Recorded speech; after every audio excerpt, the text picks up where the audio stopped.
rakyat Jakarta punya rumah, ada tempat berteduh kira-kira begitu. Masalahnya tetap di situ atau geser sedikit atau pindah. Yang penting mereka hak untuk tinggal di kota ini, di negeri ini dengan nyaman, aman, kita carikan solusi. Dengan pendekatan problem solving terhadap persoalan masyarakat lebih berguna, lebih penting dibandingkan hanya dengan kampanye atau program yang katakanlah bombastis. Kami nggak akan yang bombastis. Kami akan mengkaji bagaimana baiknya agar JIS bisa dinikmati oleh penggemar Persija. Kalau memang memungkinkan anggaran ada, maka kalau perlu kita gratiskan.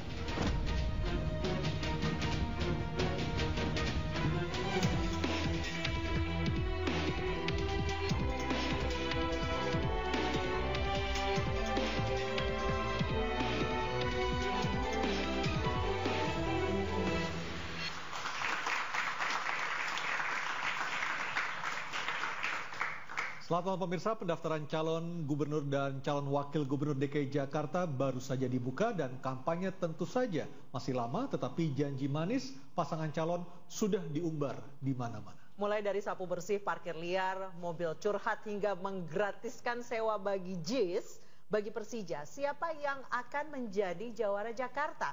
Bersama saya Anisha Dasuki. Dan saya Aryo Ardi, inilah interupsi Laga Jawara Jakarta. Siapa juara? Sudah hadir, sebenarnya ada 4 narasumber, cuma baru 3 saat ini yang hadir. Di sebelah kanan saya ada Ibu Siti Fadila Supari, Dewan Penasihat Dharma Kun. Selamat malam, Siti Fadila. Dan di sebelah kiri saya sudah ada 2 orang pria berkopiah. Yang pertama Bang Ruhut Sitompul dari Partai PDI Perjuangan. Selamat malam Bang Ruhut. Dan Bang Rey Rangkuti, pengamat politik. Selamat malam Bang Rey. Malam Bung. Dan pemirsa, kami masih menunggu kehadiran Ahmad Riza Patria, politisi Partai Gerindra yang sempat kemarin mundur juga. Mundur dari bakal calon wali kota Tangerang Selatan bersama Marshal Widianto. Dan selamat datang juga buat para mahasiswa dari Universitas Indonesia. Pemirsa, 3 paslon bakal gubernur Jakarta mengaku sudah punya sejumlah program andalan untuk memikat pemilih. Dan apa saja janji-janji manis mereka dan masihkah realistis bagi warga Jakarta? Ini dia liputannya.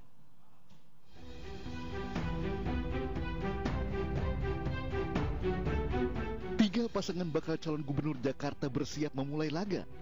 Paslon Ridwan Kamil Suswono, Pramono Anung Rano Karno, dan Dharma Pongrekun Kunwardana mengaku telah menyiapkan berderet strategi dan mulai mengumbar janji. Paslon Ridwan Kamil Suswono yang diusung oleh Kimplas berjanji jika terpilih sebagai gubernur Jakarta akan menanam pohon 3 kali lipat lebih banyak hingga menyediakan mobil curhat untuk menjaga kesehatan mental warga. RK juga menyinggung polemik warga Kampung Bayam yang direlokasi. Penting rakyat Jakarta punya rumah, ada tempat berteduh kira-kira begitu. Masalahnya tetap di situ atau geser sedikit atau pindah. Yang penting mereka hak untuk tinggal di kota ini, di negeri ini dengan nyaman, aman, kita carikan solusi. Sementara itu paslon Pramono Rano yang diusung PDI Perjuangan mengaku lebih mengutamakan diskusi dengan warga dalam penyelesaian masalah ketimbang menjanjikan program yang bombastis. Dengan pendekatan problem solving terhadap persoalan masyarakat lebih berguna, lebih penting dibandingkan hanya dengan kampanye atau program yang katakanlah bombastis. Kami nggak akan yang bombastis. Beda cerita dengan paslon independen Dharma Pongrekun dan Kunwardana. Paslon ini akan menggratiskan penggunaan Jakarta International Stadium jika ada anggarannya. Kami akan mengkaji bagaimana baiknya agar JIS bisa dinikmati oleh penggemar Persija. Kalau memang memungkinkan anggaran ada, maka kalau perlu kita gratiskan. Jakarta, meski menuju bukan lagi ibu kota, pesonanya tetap mencolok banyak mata. Jejak pendukung Anies Baswedan menjadi yang terbesar dari sejumlah laporan survei. Di antara 3 paslon bakal calon gubernur dan wakil gubernur Jakarta di Pilkada 2024. Siapakah calon yang akan mengganti pemilih Anies Baswedan?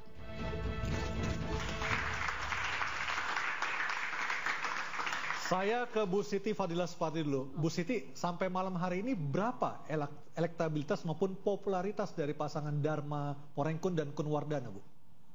Dari survei yang ada ya. Kayaknya kadang-kadang tidak ada namanya Pak Dharma Porengkun. Biasa karena kami independen selalu dipandang. Tapi kan independen itu harus dikenal, harus muncul dari masyarakat Jakarta. Artinya mereka berdua tidak dikenal oleh masyarakat Jakarta, Bu Siti. Tapi pada beberapa bulan yang lalu, 3 bulan baru akan, itu elektabilitasnya cukup tinggi. Tapi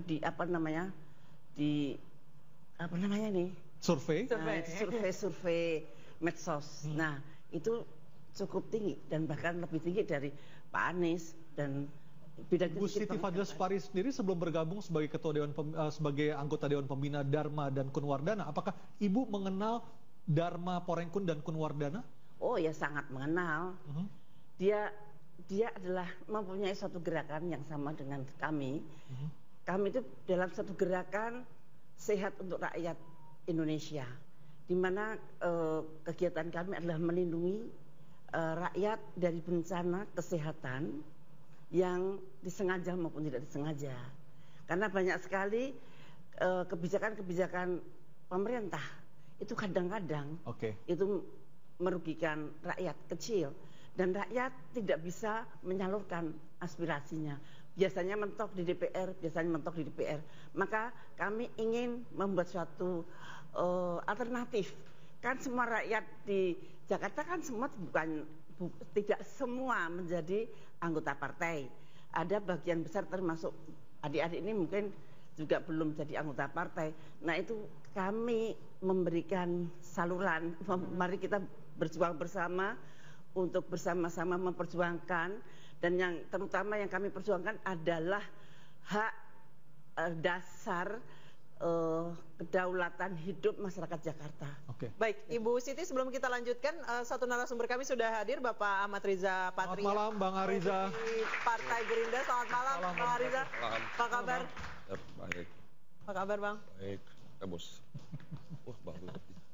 Silakan sini, Bang. Saya masih mau bertanya ke Bu Siti Fadila. Tadi Bu Siti menyebutkan bahwa memang banyak belum dikenal. Apa jangan-jangan janji menggratiskan JIS kemudian jadi rame, dianggap tidak realistis, itu salah satu strategi buat memperkenalkan. Jadi sebenarnya nggak benar-benar mau menggratiskan JIS. Kenapa tidak realistis?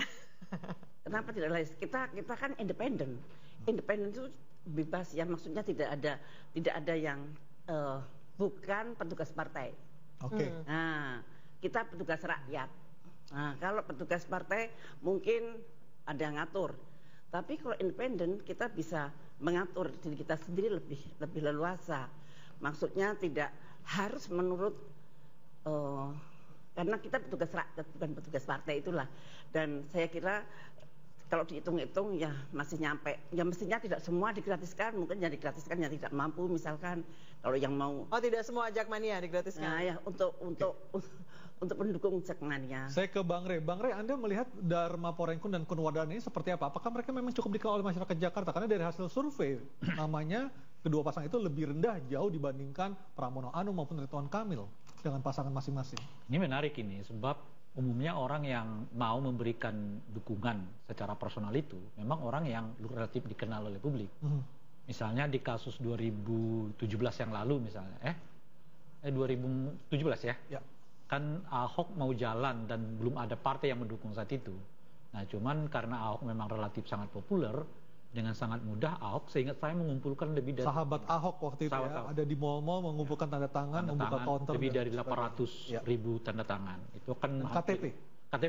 Itu hampir setara dengan 20 sekian persen dari warga Jakarta. Tapi kalau khusus untuk Dharma Porengkun dan Kunwardana ini kan faktanya beliau dapat. Karena ini tokoh baru, Bang. Ya, ini faktanya beliau dapat 600 sekian kan, 600 ribu sekian dukungan kan, dan lolos di KPU. Tapi itu kan tidak tercermin dalam survei. Ini yang saya sebut tadi. Ini yang menarik yang saya sebut tadi. Beliau bisa mendapatkan 600 ribu dukungan lebih kan, 617 kan. Kalau kita kali 2 saja. Kan misalnya suami istri atau ibu dan anak, suami anda anak itu kan itu 1,2 juta. Itu artinya kurang lebih udah berapa? 30% mungkin dari total pemilih Jakarta yang relatif cuma sekitar 7 juta pemilihnya gitu. Nah, masalahnya kok nggak tercermin di survei. Nah, ini Itu yang jadi menarik menurut saya gitu. Sebab biasanya orang yang mampu mendapatkan dukungan itu adalah orang yang relatif dikenal. Maksud Abang pencatutan kemarin benar gitu? Enggak, saya nggak ngomong begitu. Ini bagi saya itu menarik sekali ini. Sebab kalau kasus pencatutan itu kan dianggap sudah selesai. Ya kan, artinya disahkan oleh KPU dan tidak ditemukan oleh Bawaslu kan. Dalam pengertian masif gitu ya. Nah itu yang menariknya. Nah kenapa seorang yang sudah mendapat dukungan awal dari pemilih, dalam hal ini independen, tapi justru tidak naik di survei gitu. Baik, saya ke Bang Ruhut. Bang Ruhut menyambung tadi yang soal Dharma Kun akan menggratiskan JIS. Dari PD Perjuangan bilang itu tidak realistis. Kata Bu Siti Fadila realistis saja katanya. Kan bukan petugas partai. Semua calon, saya rasa kita hormati haknya. Mereka bisa memberi janji. Hak untuk berjanji ya? Karena itu ada lagunya. Tapi janji bukan. Jangan sampai hanya mimpi. Kasihan rakyat Jakarta. Jadi menurut Anda janji itu tidak realistis, hanya mimpi saja seperti itu? Ya, itu yang kita khawatir ya. Tapi kaitan dengan Jackmania ini memang jadi rebutan. Wajar. Ridwan Kamil aja siapa yang nggak tahu. Kan kita tahu Ridwan Kamil kan, kalau saya kasih pepatah, mulutmu harimaumu. Bagaimana dia dulu? Ya, dengan Jackmania, karena dia gubernur Jawa Barat, boboto lah segalanya. Sampai ada gesekan, pendukung Jackmania ada yang meninggal. Kan begitu.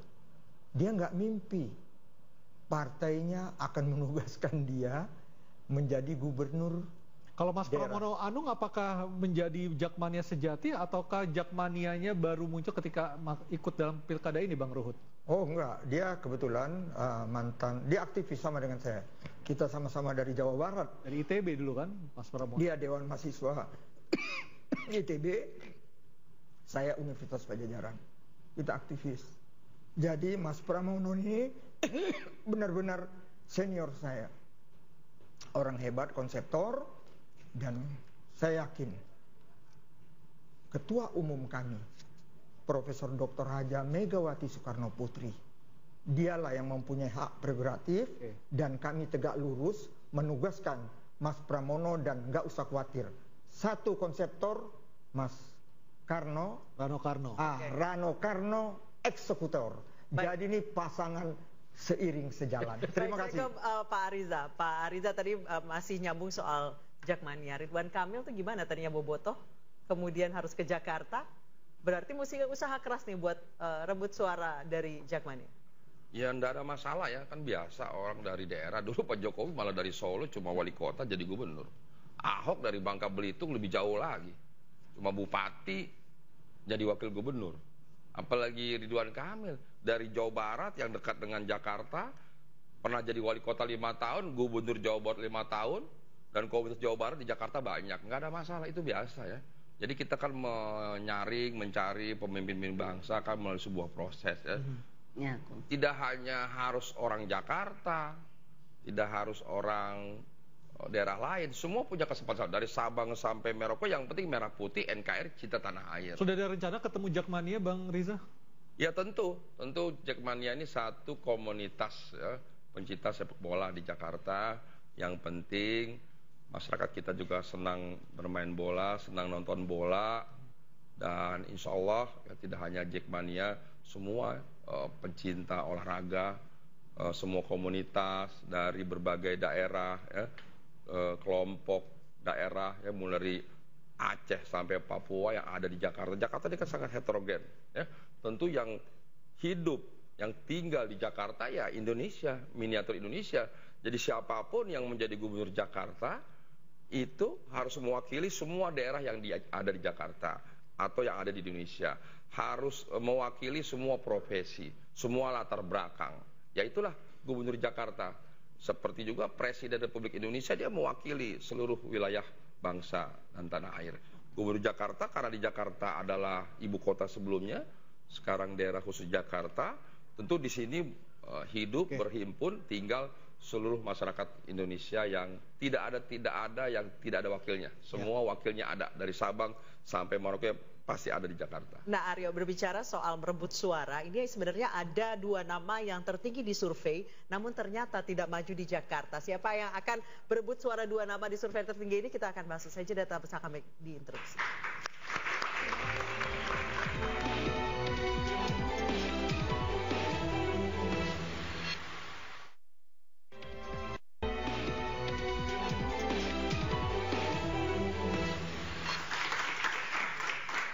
Terima kasih Anda masih bersama kami di Interupsi, dan seperti tadi di segmen awal kita sudah mendapatkan gambaran seperti apa peta dari masing-masing jawara Pilkada DKI Jakarta. Kita akan melihat terlebih dahulu ada suara mengambang sebenarnya yang bisa diperebutkan 3 pasangan bakal calon dan bakal calon wakil gubernur DKI Jakarta.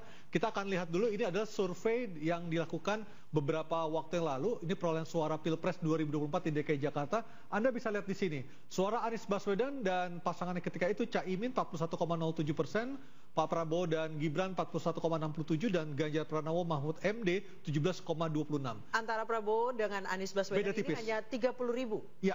Bedanya. Ini berarti suara Anies Baswedan itu sangat signifikan. Iya, dan sangat bisa jadi game changer ya, bisa mengubah peta politik di DKI Jakarta. Saya ke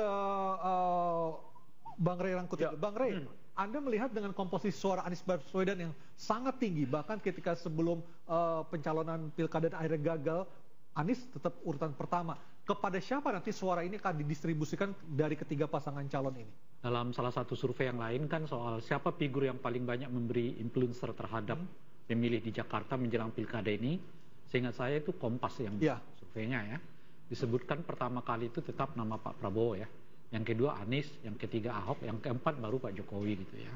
Kalau lihat dari 2 komposisi ini sebetulnya agak berimbang nih. Berimbangnya adalah kan kalau Pak Jokowi dengan Pak Prabowo kan kita sebut saya di satu kubu gitu. Sementara Anies dengan Ahok di satu segi yang lain meskipun belum tentu menyatu gitu ya. Nah, kalau dilihat dari aspek ini, setidaknya PDI menurut saya sudah diuntungkan oleh figurnya Ahok. Karena Ahok kemarin kan hadir bersertaan dengan Prabowo Anum. Karno. Nah, yang menarik tantangannya Ridwan Kamil. Kalau konteksnya dengan figur ya. Kenapa gitu? Karena saat ini muncul sentimen yang sangat kuat ya, alias negatif ya, terhadap pemerintahannya Pak Jokowi gitu, dan mekanisme yang berlangsung di DPR kemarin. Yang untungnya itu diselesaikan, tapi harus Anda ingat bahwa pimpinan sidang saat itu adalah Pak Dasko yang berasal dari Gerindra. Nah, jadi ada situasi yang muncul oleh karena itu pertanyaannya, dengan background politik yang kayak begitu tuh, apakah misalnya daya tarik Pak Prabowo terhadap Ridwan Kamil itu masih akan sama dengan gambarnya atau tidak gitu. Nah, yang kedua tentu saja persis seperti pertanyaan Anda itu, kemana kira-kira suaranya Anies? Nah, kan kita belum tahu persis gitu. Yang pemilih Anies ini kan juga tidak mutlak semuanya sebetulnya Anies kan. Saya kira mungkin setengahnya atau bahkan mungkin lebih dari pemilih Anies itu adalah orang-orang PKS. Nah, pertanyaannya adalah apakah orang PKS akan memilih pilihan PKS atau pilihannya Anies Baswedan gitu. Nah, itu dia Bang Ray. Kemana suara pemilih Anies yang PKS dan yang non PKS? Apakah akan kemudian beralih ke RK Suswono secara otomatis atau justru ke yang menarik dari PKS ini menurut saya adalah salah satu partai yang paling solid pemilihnya. Nah, itu baik di Jakarta maupun di tempat yang lain gitu. Dan partai yang lain di luar itu adalah PDI Perjuangan. Jadi ada kecenderungan di warga PKS itu, kemana partai berangkat mereka akan ikut. Meskipun mungkin ada penolakan dari awal. Pun juga begitu dengan PDI Perjuangan gitu.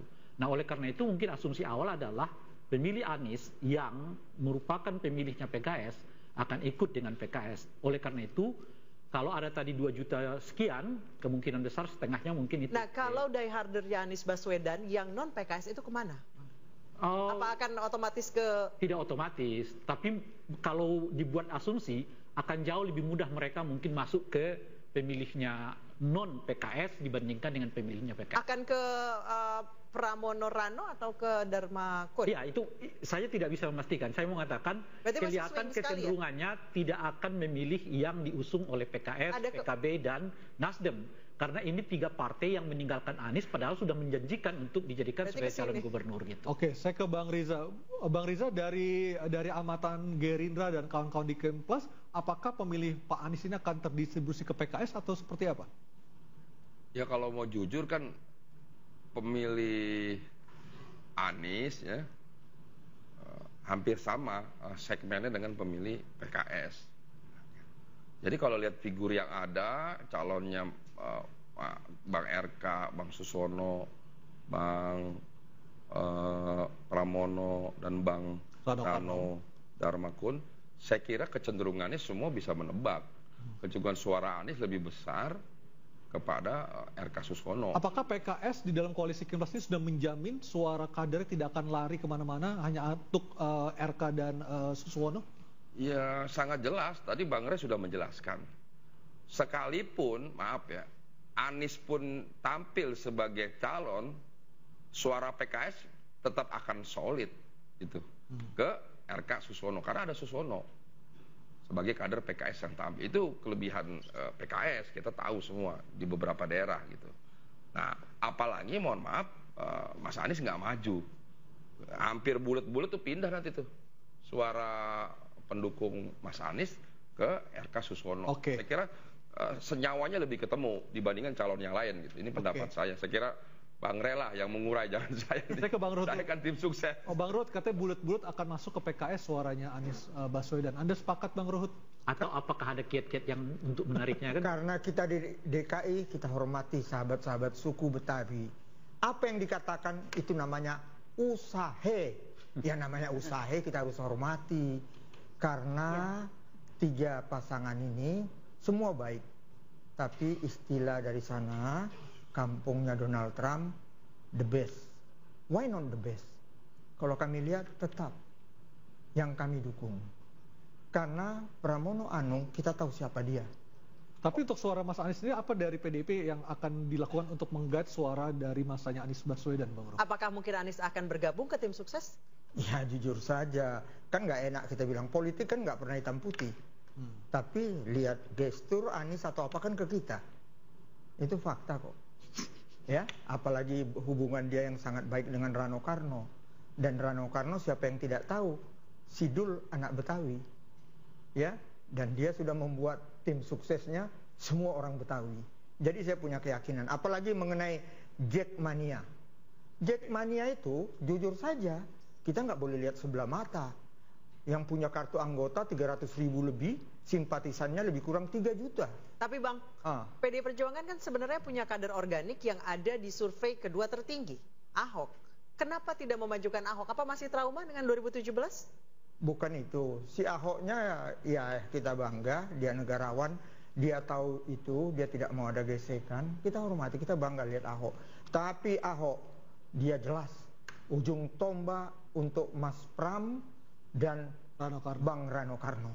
Jadi nggak usah khawatir, tambah lagi nanti Anies. Jadi saya nggak mendahului yang maha kuasa, campur tangan Tuhan. Jadi PDIP akan menyatukan minyak dan air di satu gelas ya? Kami tidak mimpi bisa bermain di DKI lagi. Karena parliamentary threshold. Kita tahu untuk DPRD itu 20%. Kami masih kurang 5 DPRD lagi. Kami nggak bisa. Begitu juga PKS. Semua tidak ada yang bisa. Datang mujizat, campur tangan Tuhan. MK nomor 60, 70. Kami nggak main-main. Pemberian yang maha kuasa Tuhan, apa yang terjadi, jangankan mencalonkan gubernur. Wakil gubernur pun dari kader kami. Mas Pram dan Rano Karno. Baik, saya ke Ibu Siti Fadila. Ibu, kalau misalnya ini dua-duanya berebut suaranya Pak Anies Baswedan, kalau Dharma Pongrekon yakin apakah justru akan lari ke Dharma Pongrekon yang tidak pernah kalau ngomong partai, kita di luar partai, kita independen. Dan peluang saya adalah orang-orang yang tidak berpartai. Saya yakin orang-orang yang tidak berpartai itu cukup banyak. Kemarin dibuktikan ketika DPR akan menolak keputusan MK, maka rakyat yang datang ke DPR seperti itu sampai itunya roboh, pagernya roboh. Itu kekuatan orang-orang yang non partai. Yang memang kalau dalam survei-survei itu kan dari dulu ya memang begitu. Tapi mudah-mudahan nanti kita lihat ke depannya. Kita menjual ide, kita menjual suatu program, kita menjual suatu cita-cita. Jadi sangat berbeda dengan partai-partai. Dan menurut saya sejak tanggal 20 Agustus kemarin dengan MK, keputusan MK itu, mindset rakyat Jakarta terutama sudah agak berubah dengan partai. Kepercayaan terhadap partai juga dipertanyakan. Karena DPR waktu itu seperti itu dan kemudian orang-orang yang non partai menolaknya. Padahal DPR itu kan tempatnya partai-partai itu. Dengan tidak adanya orang-orang yang bisa dibilang sudah lama dibicarakan akan menjadi calon gubernur DKI Jakarta, apakah kemudian akan memicu angka golput di Jakarta? Nanti kami akan kembali usai jeda.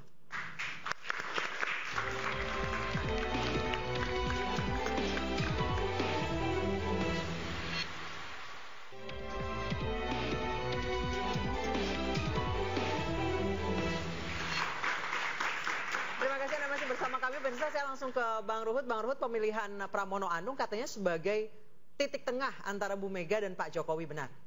Itu tidak benar, 100%. Nah, tegas saya katakan. Kenapa?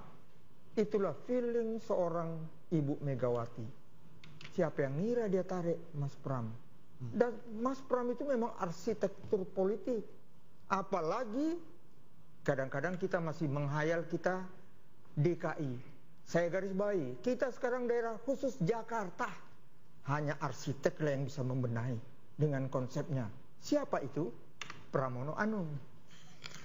Pramono didampingi, saya katakan tadi, eksekutor Rano Karno. Jadi cukup dekat dengan Pak Jokowi, hampir 10 tahun jadi menteri. Saya pun dekat. Sekarang masih dekat? Semua. Sekarang masih dekat? Sekarang enggak lah. Karena saya tegak lurus sama Bu Mega. Saya tegak lurus sama Bu Mega. Apapun Ibu Mega ketua umum saya, Jokowi teman saya. Lain kita mau ketua umum. Bang Rey, apakah keputusan PDIP mencalonkan atau menempatkan Pramono dan Rano Karno ini sebuah keputusan tergesa-gesa, sebuah keputusan yang terpaksa, ataukah memang seperti Bang Ruhut tadi bilang, ini adalah dua orang kader terbaik untuk Jakarta saat ini? Yang kasat mata kita dengar itu kan adalah pidatonya Mas Pram kan? Ya. Mas Pram mengatakan ya dari awal saya tidak disiapkan untuk Jakarta. Dan tiba-tiba dibilang ketika beliau lagi di jalan, ditelepon tiba-tiba disuruh merapat ke Teguh Umar. Dan beliau bahkan mengatakan saya udah berencana untuk pensiun dari dunia politik kan? Bahkan Mas Pram tidak langsung jawab kan, karena telepon istri dulu, konsultasi, akhirnya baru iakan, seperti itu kan? Iya, dan waktu Mas Pram cerita, saya lapor kepada Bapak Presiden, beliau tertawa, termehek-mehek gitu kan, seperti wah memang benar seperti yang Mbak katakan kan. Tapi enggak, rupanya 3 serangkai ini, Pak Jokowi, Mas Pram, Pak Basuki, mereka sudah mulai bahas, kamu aja ya nanti gubernur DKI. Oh, jadi Pak Jokowi sebenarnya maunya Pak Basuki? Ya, Pramono Anung juga.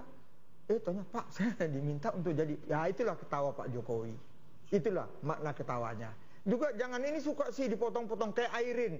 Ibu itu hatinya walaupun begitu selembut salju kok. Nggak ada dia bilang harus pakaian merah, rok hitam, nggak ada itu. Tapi ada rangkaian cerita. Bahlil nggak ngerti. Wah, dia angkat, dia pojokin ketua umum kami, itu salah besar. Ya, tegas saya katakan. Ibu nggak pernah begitu. Tapi Kuning ini akhirnya dia kembali ke jalan yang benar kan itu. Kalau tidak, jangan lawan keluarga Airin ya di Banten itu. Kan begitu. Jadi kami bersyukurlah dengan keluarnya pemberian yang maha kuasa Tuhan, putusan MK 60-70 yang mana teman saya Risa kan mau calon bupati waktu itu. Gara-gara itu nggak jadi juga, dan biar Risa lah nanti ditanya kenapa nggak jadi bupati di sana. Wali kota. Wali kota.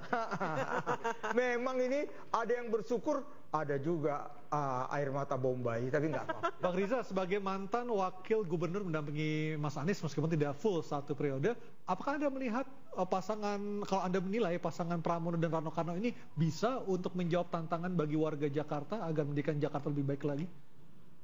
Ya, saya kira Mas Pram, Bang Rano tentu juga punya integritas dan kompetensi ya. Apalagi pernah jadi sekjen, Rano pernah jadi menteri, Bang Rano juga pernah jadi gubernur ya. Banten. Di Banten. Wakil gue di Banten. Sempat Saya jadi kira PLT. mereka punya kemampuan lah untuk juga bisa memimpin di Jakarta. Tapi dibandingkan RK dan Suswono? Ya tentu RK maaf ya lebih baik karena yang bersangkutan kan pernah jadi wali kota 1 periode 5 tahun, pernah jadi gubernur 1 periode 5 tahun di Jawa Barat dengan jumlah penduduk hampir 50 juta. Jadi tantangannya lebih berat daripada di Banten. Tentu melihat dari pengalaman dan tantangan dengan segudang prestasi, Bang RK punya prestasi dan kemampuan yang lebih baik. Jadi Anda Dasar yakin? itulah juga kami kenapa mengusung Bang RK dengan Suswono yang juga mantan menteri di kabinet SBY yang lalu. Jadi Kim Plus sangat yakin bisa menang 1 putaran di Pilkada DKI Jakarta? Insya Allah kita bisa menang di 1 putaran. Memang Jakarta ini berbeda ya, dia harus 50 plus 1. Tapi kami optimis dengan bekal pengalaman, prestasi, jam terbang dari pasangan calon dan partai-partai pengusung dan pendukung, insya Allah Bang RK dan Suswono Bang Ariza, akan tapi menang di Jakarta. belum mulai kampanye, tweet lama Ridwan Kamil ini sudah dikorek-korek. Biasa, itu juga itu yang namanya Indonesia Jakarta ini kan kalau bicara medsos mendunia. Nah, itu orang kita nih diem di kamar, di kantor, di mana-mana ya, di kafe, di warung, tahu-tahu main tweet aja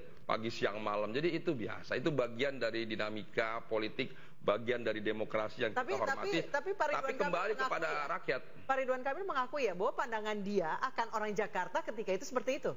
Ya saya tidak tahu persis ya detailnya sampai seperti itu. Tentu semua punya latar belakang. Yang saya yakini adalah Bang RK ini kan orang yang punya integritas, punya kompetensi, pengalaman, juga di lingkungan santri, sekolah juga jauh sampai ke Amerika. Tentu punya visi, pandangan yang jauh ke depan untuk kepentingan bangsa dan negara. Oke, Bu Siti kayak ada mau menyampaikan data, katanya pasangan Dharma Porenkun dan keluarganya paling populer di sebuah survei. Survei dari siapa, Bu Siti? Ini dari kilat.com ya nak ya, nanti bisa Anda lacak kilat.com. Berapa angkanya, Bu? Pak Ridwan Kamil dengan Pak Suswono 24%, Pak Pramono Anung Rano Karno 28%, dan Pak Dharma Kun 48%. Wah, asik. Tinggi sekali ya. Makanya seperti itu. Itu dari kalangan apa, Bu Siti, di surveinya? Anak muda kah? Kelas menengah atau? Ini survei di medsos atau survei apa, Bu? Atau survei tatap muka? Nanti bisa Anda. Oh, survei medsos ya, Bu Siti? Ya, di medsos. Medsos itu suatu apa ya namanya komunitas yang kita tidak kelihatan tapi bisa berbicara. Nah, Bu Siti, karena memang calon independen kali ini masih kurang dikenal di kalangan masyarakat. Iyalah. Apa sih, Bu, strateginya supaya setidaknya lebih dikenal? Ya, nanti 48% loh. Apa Pak Rangkuti? Dikenal, itu 48% keterkenalannya. Iya, nyatanya dikenal. Tapi perlu kita bagi literasi bagi pemilih di DKI Jakarta, Bang Rey. Kita juga harus mengenal seperti apa metode, siapa yang disurvei, apakah tatap muka atau lewat survei sosmed. Itu kan juga harus diperhatikan juga. Ya, saya kurang tahu persis kalau yang ini apakah itu survei medsos, apa itu survei yang memang melalui verifikasi metodologi yang tepat dan seterusnya, saya tidak tahu. Ya, dan survei ini saya kebetulan bertugas deklarasi apa semua di Kalimantan Tengah. Lihat siapa yang bikin survei. Tapi kebetulan pasangan kami, Haji Nadal Sakoyem di Kalimantan Tengah. Dan Kalimantan Tengah, Pak Hadi, S. Hadi, ya, nyatanya di survei lain dia paling tinggi. Memang survei ini kita harus hormati. Namanya usaha, dia orang kerja, dia dibayar. Hormatilah. Kita saling hormat menghormati. Tapi tetap kami ditugaskan oleh Ibu Mega, PDI Perjuangan itu rakyat, tetap rendah hati, jangan sombong, rebut, menangkan hati rakyat. Mau di DKI, mau Kalimantan Tengah, mau di Papua, mau di Surabaya, Jawa Timur, mau di Sumut. Sumut juga kami satu loh, lawan sekampung. Tapi nggak apa-apa, suara rakyat, suara Tuhan. Dari Bu Mega sendiri melihat kalau independen ini saya kira ada dua momentum di mana namanya naik. Pertama adalah karena memang diisukan sebagai calon boneka, itu sedikit banyak membantu popularitas karena dirinya. Seperti deja vu dengan ya wilayah. begitu ya. Yang kedua adalah isu soal dugaan pencatutan itu. Nah, itu juga membantu menaikkan popularitas Dharmakun menurut saya gitu. Meskipun dua isu itu adalah isu negatif, Bang Rey. Kalau isunya negatif, tapi yang saya bicarakan itu membantu meningkatkan popularitas. Gitu. Nah, nanti yang survei ini setelah program-programnya nanti akan lebih tinggi lagi harapan ya, termasuk tentu saja mengatakan bahwa JIS itu akan digratiskan. Itu lumayan menarik perhatian orang sebenarnya. Perihal itu terwujud atau tidak itu urusan belakangan. Saya kira nanti akan dengan sendirinya akan ada verifikasi. Tapi memang target independen ini menurut saya bagaimana dikenal publik dulu. Salah satunya gitu. Nah, ada yang by design, ada yang nggak, ada yang tidak by design kan. Nah, kalau kasus bahwa independen ini disebut sebagai calon boneka itu bukan by design, itu berkah tersendiri bagi dirinya gitu. Kalau ada kasus yang berhubungan dengan pencatutan itu bukan by design juga, atau by accident, by accident. Dan independen ini di tingkat gubernur baru DKI ini. Kita harus 2012 juga ada. Ada almarhum Faisal Basri. Iya, almarhum. Dan faktanya kabupaten kota beberapa independen pernah menang. Jadi kita jangan bilang mereka boneka atau apa. Tapi marilah dengan semangat kebersamaan kita bangun Jakarta. Sebagai sekarang bukan daerah khusus ibu kota, tapi daerah khusus Jakarta. Jakarta punya kita semua. Pilkada DKI Jakarta dikhawatirkan akan tinggi golputnya karena Anies tidak maju. Benarkah demikian? Kami segera kembali sesaat lagi.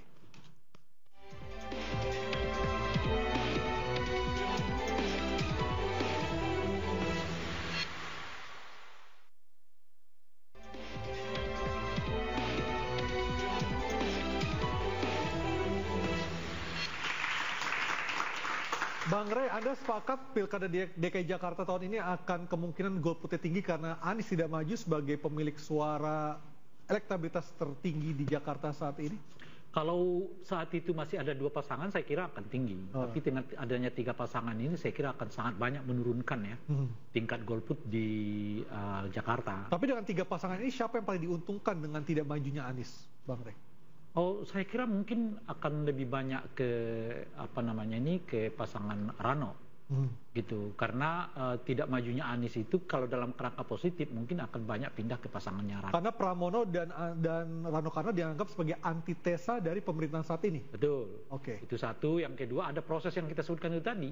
3 partai pendukung Anies yang sebelumnya berkomitmen untuk mendukung dia, tiba-tiba pergi bergabung dengan pasangannya Ridwan Kamil kan, Suswono. Jadi ada semacam perasaan ya kalau kita kecewa dengan Anies ya tentu kita nggak akan pilih partai yang pernah menjanjikan tapi gagal gitu.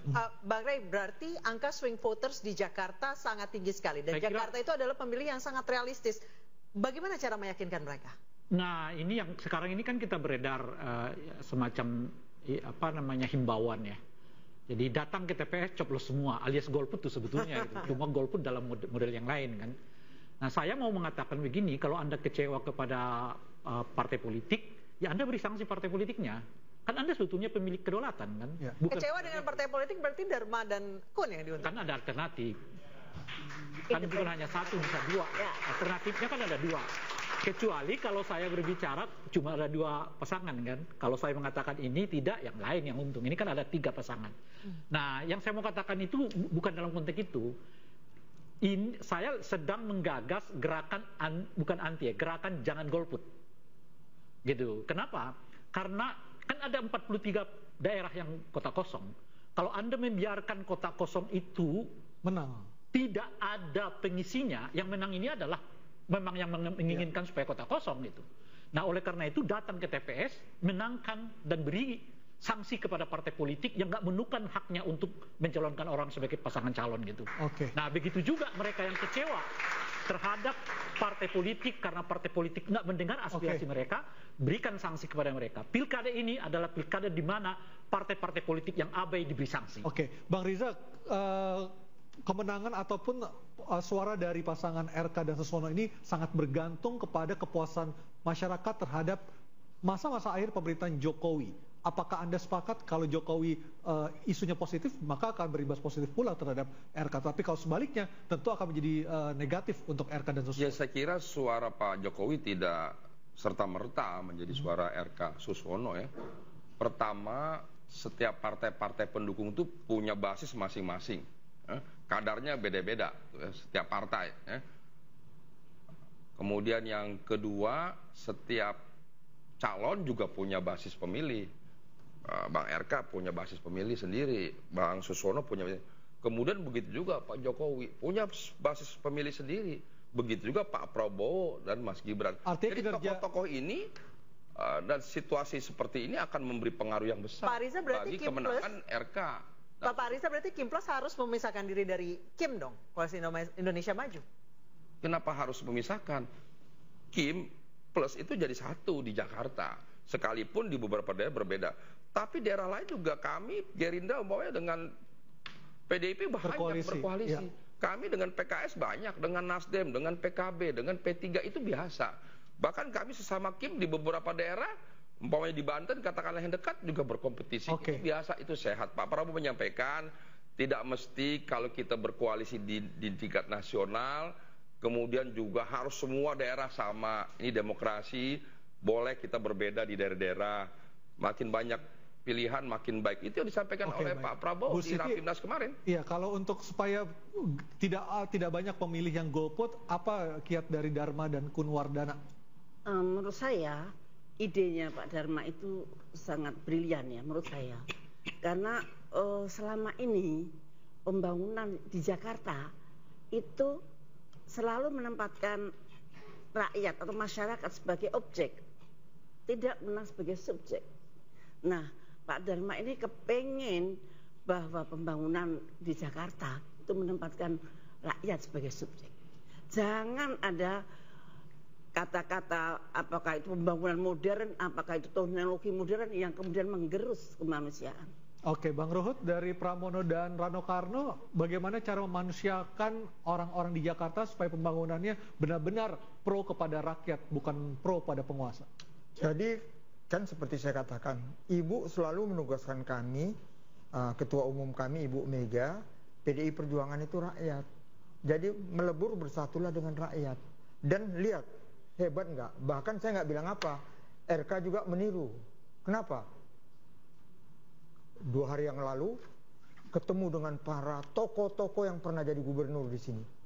Pak Edi Nalapraya, udah itu Bang Yos beberapa. Dan kemarin Faujibowo, kemarin RK juga kan. Udah itu sekarang terlihat sekali pembangunan nasional itu. Bagaimana Rano Karno mengangkat masalah budaya, pendidikan dan lain sebagainya. Begitu juga Mas Pram, masalah sandang pangan, ya. Mereka belusukan. Wah, saya juga kaget. Waduh, Mas Pram lebih tua dari aku kok lebih militan. Aku pun harus lebih militan. Kenapa?